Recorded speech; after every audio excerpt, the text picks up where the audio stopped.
promise of finding. Kanabang ang saad sa pagpangita.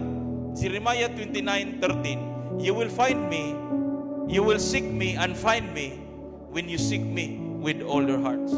Now, ang Ginoo may igsoon, imo ra na siyang makita, imo ra na makita, dili jud na sa ingon nga larawan at tubangan nimo, figure out, kung dili, makitaan ra nimo siya kung imo siyang pangitaon, gikan sa imo kasing-kasing.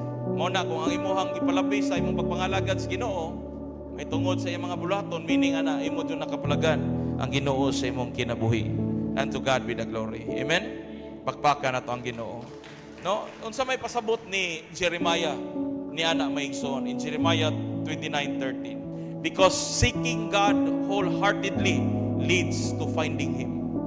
No, kini nga verse maigsoon nag-emphasize ka na siya ug usa ka importance of sincerity and dedication in our search of God or search for God. Nagkinahanglan na sa sinseridad, nagkinahanglan na sa dedikasyon. Wa jud sabot na naon sa dedikasyon. Ang ako alang gud kung unsa lang gud akong naasa kung naunang ihatag sa Ginoo, ako jud na buhaton. Kana galing imong makapalagan na ang Ginoo sa imong kasing-kasing, imong gipangita siya. Ngayon makapalagan nimo siya. Sa storya, ang tanan kung makapalagan nato si Kristo sa atong kasing-kasing, maigsoon murag ang tanan wala nay bili. Kundili ang tanan mahitungod na diha sa Ginoo.